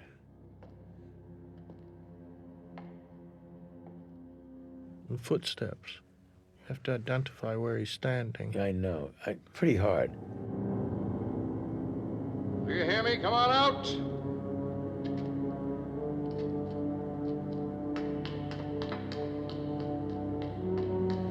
Fortunately, He was able to do it. Otherwise, Audrey would be dead. I hate to think of what play they're doing there. I'd like to have a theater where every square is Yeah. a trapdoor, and all you do is turn that knob, And you open it. then you open it. Oh, no, I don't think it's that one. He's still moving. Nope, it's not that one either. He's still moving. You gotta wait till he stops. Oh, God, look, even then he's showing the right side of his face. Even in that moment of Don't- stress. Yeah.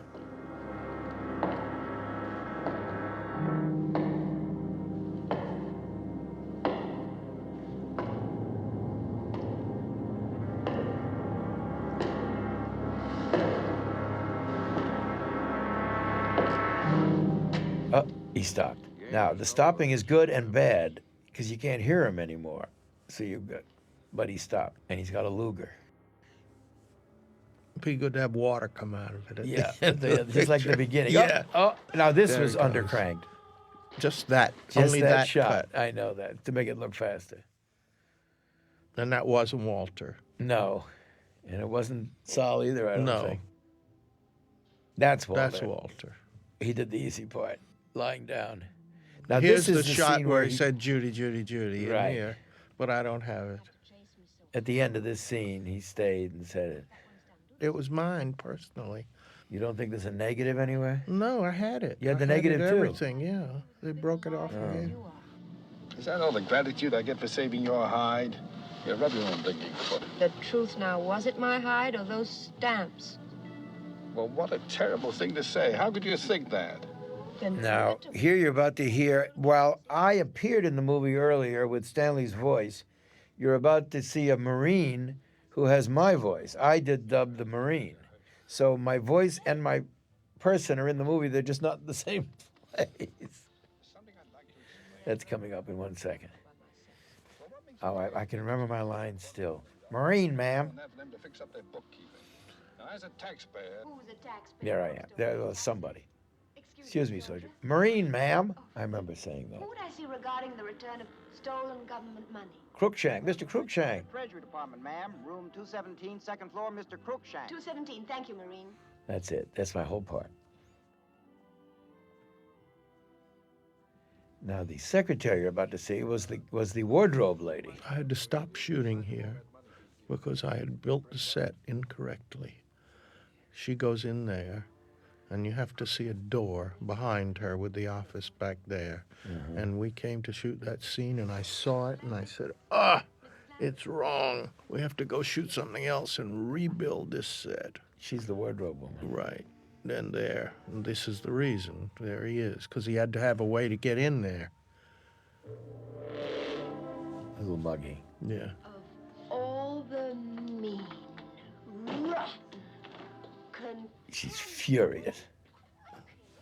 As angry as she could get at him. I had to find out I'm not crooked. You can't even be honest about being dishonest. You can't even be honest about being dishonest, she said. I could tell that. Well, they're going to hear all that. Oh, are they? Yeah. I thought this is they hear us. I didn't know they heard it. Look how she looks. She had her own outfit just for this. The lunch hour. Probably worked it out in advance. Found an He, of office. course, has the same suit. This was Majev. This was in Mishev, right? This was done in the garage. Mrs. Foster, take a memo to Bartholomew in security recommending Bartholomew. that embassy offices be kept locked during the lunch hour. Starting with his own. That's what Cary Grant looked like at 60. It's not another not 60. what human beings look like. No. Serves me right if I get stuck with that one. Well, who asked you to get stuck with any of them? Come on. Now, here's the only bone of contention I have with Stanley. I loved my last line in this movie, and you can't hear it because the music swells. Well, the reason was I hadn't thought of this until I was editing the picture.